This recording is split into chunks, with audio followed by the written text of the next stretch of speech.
ভারতীয় জনতা পার্টি সরকার করবে, magic figure পেরিয়ে যাবে, বাকিটা আজকে কয়েক ঘন্টা আগে সংখ্যা না বলা হয়।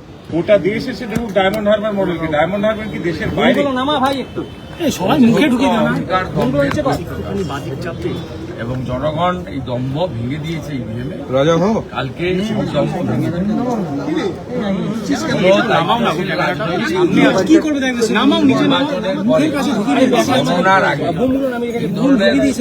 কথাবার্তা বলা উচিত নয়।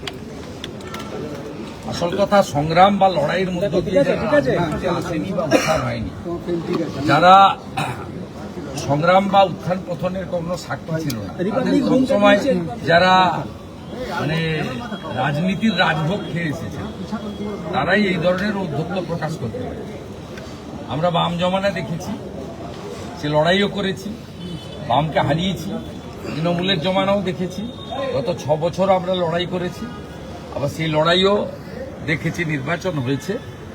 এখন ইলেকশন কমিশনকে, গণনা কর্মীদেরকে সহযোগিতা করা উচিত, তা না করে এই ধরনের উস্কানিমূলক, ঔদ্ধত্যপূর্ণ, সংবিধান এবং দেশকে আক্রমণ করে কথাবার্তা দেশের মধ্য থেকে, এটা আমাদের দেশ বলেই হয়তো সম্ভব হচ্ছে। এটা অন্য কোনো দেশে এই ধরনের কথাবার্তা বললে ওই দেশের আর্মি বা সরকার মানে অন্য ব্যবস্থা নিতে প্রশাসন। এখানে ভারতবর্ষ একটু উদার নীতিতে চলে। ফলতা নিয়ে কমিশন বলছে যে কমিশনেরও যারা নিযুক্ত কর্মী তাদের একাংশের বিরুদ্ধে ব্যবস্থা নেওয়া হতে পারে, কারণ যেহেতু একটা গোটা বিধানসভা। Election commission is trying their best. পুরো প্রক্রিয়াটা নিচের তলাতে অনেক রকম ঝামেলা আছে। এই সেকশন অব দি অফিসার্স যারা সুবিধা ভোগ করেছে, তারা তো যেন তেন প্রকারণে তৃণমূলকে রাখতে চায়, পারলে ইভিএম ভেঙে দিয়েও রাখতে চায়। এটা স্বীকার করতে রাজি না, কিন্তু পুরো বিষয়টা তো ইভিএম এ বন্দী। আর ফলতার ক্ষেত্রেও নির্বাচন কমিশন যা সিদ্ধান্ত নিয়েছে, সঠিক সিদ্ধান্ত নিয়েছে, এবং ভারতীয় জনতা পার্টির সরকার কালকে তৈরি হয়ে গেলে ফলতার নির্বাচন অবাধ গণতান্ত্রিকভাবেই আগামী দিনে ভারতীয় জনতা পার্টির সরকার পরিচালিত প্রশাসন ইলেকশন কমিশনের সাথ দিয়ে, সঙ্গ দিয়ে করাবে, বিশ্বাস আমার আছে। 2 আইএএস অফিসারের বিরুদ্ধে আপনি যে অভিযোগ শামা পারভিন এবং প্রীতি গোয়েল অতি উৎসাহ নিয়ে কালকে এটা করছিলেন। আমরা অভিযোগ করার পরে ইলেকশন কমিশন থেকে সমস্ত এডিএমদের সঙ্গে যোগাযোগ করা হয়। 2 জন স্বীকার করে যে আমাদের ফোন করে এটা করেছে। কি করছিল? ভারতীয় জনতা পার্টির কাউন্টিং এজেন্টদের নামের তালিকা, অ্যাড্রেস, ফোন নাম্বার ইত্যাদি সংগ্রহ করছিল তৃণমূল কংগ্রেসকে দেওয়ার জন্য। এখনো ত্রুটি বিচ্যুতি আছে। আপনি গতকাল দেখেছেন, আমি কমপ্লেনের পরে পিংলা এবং দাসপুরে কন্ট্রাকচুয়াল সরানো হয়েছে। আজকে আমি অভিযোগ করেছি যে কে কোন টেবিলে কোন বিধানসভায় আছে, আমাদের সিডিপিও যারা আইসিডিএস এর অফিসার, তাদের গ্রুপে পোস্ট হচ্ছে। এটা তো অনৈতিক। এক্ষুনি আমি ইলেকশন কমিশনকে পাঠালাম, এসডিও তুফানগঞ্জ, তারা কন্ট্রাকচুয়ালদেরকে ডেকেছে সকালবেলা ডিউটি করার জন্য। কত আটকাবেন আপনি, কত আটকাবেন? এদের তো একটা শ্রেণীর লোক, এরা এইসব কাণ্ড কারখানা করে চলেছে। ন্যাচারালি এদেরকে আটকানোর জন্য আমাদেরকে লড়াই করতে হচ্ছে পদে পদে। আমি আর নামগুলো বলে দিচ্ছি। তুফানগঞ্জের এসডিও করেছে।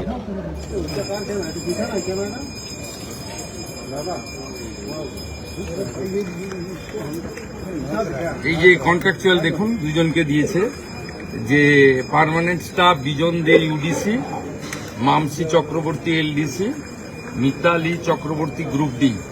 কন্ট্রাকচুয়াল সুদে বোঝা, বঙ্কিম বসা। আপনি দেখুন কি করে এরা এই যে এসব যে করছে, সুদে বোঝা, ডিএমকে, বঙ্কিম বসা, ডিও, এরা কোচবিহারের SDO Tufanganj. It has come to notice the undersigned that the following 2 staff, permanent and contractual of this office, are found to irregular in performing their duty. কাল সকালে আসার জন্য কন্ট্রাকচুয়ালদের দায় কি? প্রতি মুহূর্তে এই জিনিসেরা করে যাচ্ছে। তারপরেও আমরা বলি আমরা মানুষের জনাদেশ বা আশীর্বাদ পাবো। বলুন, হিন্দি বলুন। আরেকটা বিষয় উঠে আসছে যে নন্দীগ্রাম, ভবানীপুর রাজ্য জুড়ে বিজেপির ফল নিয়ে আপনার এখন ভারতীয় জনতা পার্টি সরকার করবে, ম্যাজিক ফিগার পেরিয়ে যাবে। বাকিটা আজকে কয়েক ঘন্টা আগে সংখ্যা না বলা হয়। শুনুন, আগামীকাল রাজ্যবাসীর উদ্দেশ্যে কোনো বার্তা দেবেন আগামীকালের জন্য গণনা কর্মীদের উদ্দেশ্যে? ভারতীয় জনতা পার্টির সমস্ত গণনা কর্মীকে বলবো একদম সজাগ থেকে, সতর্ক থেকে আপনাদের যে প্রসিডিওর আছে যথাসময়ে ঢোকা এবং ঠিকঠাক করে কাউন্টিং করা, আর ইভিএম এর মেশিনে যা আপনার স্কোর আছে তার সেটা আপনার ইয়ারও আরও টেবিল পর্যন্ত একই যাচ্ছে কিনা এগুলো দেখে নাও। প্রচন্ড সজাগ সতর্ক থাকা, কোনো চাপের কাছে মাথা নত না করা। আর এবারের কাউন্টিংয়ে যথেষ্ট সময় লাগবে, যেহেতু প্রত্যেকটা হলে সুপারভাইজার আছে, অবজারভার আছে এবং প্রত্যেকটা হলে স্লিপ অবজারভারদের মেলাতে বলা হয়েছে। তাই কোনো রকম গুজবে কান দেবেন না। 18-20টা করে রাউন্ড হবে, অতএব একটা দুটো রাউন্ডে কোথাও আগে পিছে হলে বিচলিত হওয়ার কোনো কারণ নেই। 21-এর অভিজ্ঞতা থেকে অভিজ্ঞতা নিয়ে আমরা আপনাদের সম্পূর্ণ সুরক্ষার জন্য ভিতরে এবং বাইরে ব্যবস্থা নিয়েছি। আপনারা একদম বিচলিত হবেন না। 60 দিন কেন্দ্রীয় নিরাপত্তা বাহিনী পশ্চিমবঙ্গে থাকবে এবং আমরা ভীষণ সতর্ক আছি। আমাদের কেন্দ্রীয় নেতারা এখানে প্রত্যেকে জেলা ওয়াইজ উপস্থিত আছেন। দিল্লি, কলকাতা বিভিন্ন জায়গায় বিজেপি নিজস্ব কন্ট্রোল রুম করেছেন। আমাদের বিচার পরিবারের লোকেরাও আছে। এমনকি সুরক্ষার জন্য আমাদের লয়ার থেকে শুরু করে আমাদের সমস্ত লোকজন, কালকে কয়েক লক্ষ লোক বাইরে আপনাদের সুরক্ষা দেওয়ার জন্য, পাশে দাঁড়ানোর জন্য থাকবে। 8-10 রাউন্ডের আগে কোনো রকম বিচলিত হবেন না। যেমন আমি ভবানীপুরের ক্ষেত্রে বলি, 77 নম্বর ওয়ার্ড 3, 4, 5, 6 এই রাউন্ডে আসবে 49টা বুথ। 12টা হিন্দু বুথে আমার লিড হবে, 37টা মুসলিম বুথে মমতা ব্যানার্জির লিড হবে। বিচলিত হওয়ার কোনো কারণ নেই। 9-10 রাউন্ডের পরে দেখবেন যে লিডটা ওনার আছে মেকআপ করে আমরা অনেক ভোটে এগিয়ে যাবো। Thank you. उसी समय बाकी है, तो जो काउंटिंग एजेंट उनके लिए क्या क्या है? देखिए, सब तैयारी हो गया है। भारतीय जनता पार्टी की ओर से पिछले 3 दिन हमारी दो राष्ट्रीय नेता सुनील बंसल जी, भूपेंद्र यादव जी, उन्होंने सब गोटा पश्चिम बंगाल घूम घूम के हर काउंटिंग का साथ जो हमारी कैंडिडेट है, इलेक्शन एजेंट है, सबका साथ मुलाकात किया, बातचीत किया। मैं भी सबका साथ संपर्क में था। खास करके इलेक्शन कमीशन ओरिएंटेड जो काम था, मैं अमित मालविया जी, शिशिर बाजरिया जी, हम सब कोऑर्डिनेट करके सब किया। सब व्यवस्था अच्छा है और ये लोग कल तक सुप्रीम कोर्ट में जाकर सेंट्रल गवर्नमेंट एम्प्लॉय को रोकने की कोशिश किया है। पिछले 21 में जिस तरीके से धांधली किया था, इसका प्लानिंग था धांधली करने का, लेकिन कोई कोशिश उनका कामयाब नहीं हुआ है। अच्छा काउंटिंग होगा। सबको शांति बजाय रखना चाहिए, अंदर भी बाहर भी। और इलेक्शन कमीशन का जो काउंटिंग स्टाफ है, जो सुपरवाइजर है, ऑब्जर्वर है, उसका साथ हाथ मिला के एक साथ काम करना चाहिए। और ये बड़ा लंबा काउंटिंग होगा। 14 टेबल है, ओनली 14 बूथ। हर असेंबली में 250 से 300 बूथ, 300 से ज्यादा बूथ। नंदीग्राम में तो 3 से 21 बूथ है। इसलिए 1-2 राउंड का कोई इसमें कोई आपका घबराने का जरूरत नहीं है। 9-10 राउंड तक एक स्पष्ट संकेत आ जाएगा। भाजपा सरकार बना रहा है।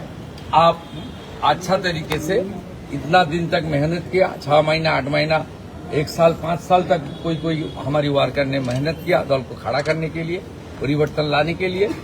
कल एक दिन आप पूरा शांति से और आपका धैर्य बनाए रखते हुए अच्छा करके काउंटिंग कीजिए। आपको, आपका फैमिली को, आप सबको सुरक्षा देने के लिए अंदर में आप काम करेगा, बाहर में लाखों बीजेपी कार्यकर्ता इंक्लूडिंग आवर नेशनल लीडरशिप, हम सब आप सबका साथ खड़ा है। तो पोस्टपोन वायलेंस जो है उसको रोकने के लिए पोस्टपोन वायलेंस जो दिखा गया, लोग उसके लिए क्या करेंगे? नहीं, इलेक्शन कमीशन को मैं बताया था, ये जो 200 मीटर बाहर जो कैंप का कॉन्सेप्ट, इसको अलाउ करना ठीक नहीं होगा। 163 पूरा प्रदेश में नहीं किया, ठीक है, कभी नहीं होता है, लेकिन ये जो कैंप में काल जो खास करके ममता बनर्जी और उनकी भतीजे ने भड़काने के जो कोशिश किया, ये 5000 लोग को रखो, लाठी रखो, खेलने का सरंजाम रखो, नियरेस्ट होटल बुक करके रखो और मुसलमान लोग को रखो, ये लोग अच्छा लड़ता है।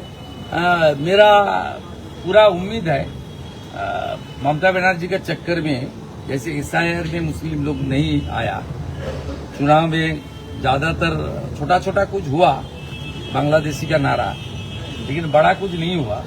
इस बार भी काल ये लोग मत आएगा।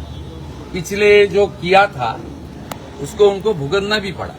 61 cases lodge by the CBI। World का लार्जेस्ट पार्टी बीजेपी है। बीजेपी कोई कार्यकर्ता के ऊपर चोट लगेगा तो मुंह तोड़ जवाब होगा। इस बार हम लोग का 21 में प्रिपरेशन भी नहीं था, इतना भयंकर हादसा हो सकता है हम लोग का आइडिया भी नहीं था। काल के लिए हम लोग पूरा तैयार है। भाजपा सरकार आ रहा है, कानून व्यवस्था ठीक रखने का काम हम लोग करेगा। 2500 पैरामिलिट्री कंपनी आने वाला 60 दिन हम लोग का साथ रहेगा। बंगाल का कानून व्यवस्था ठीक करने का काम हम लोग करेगा।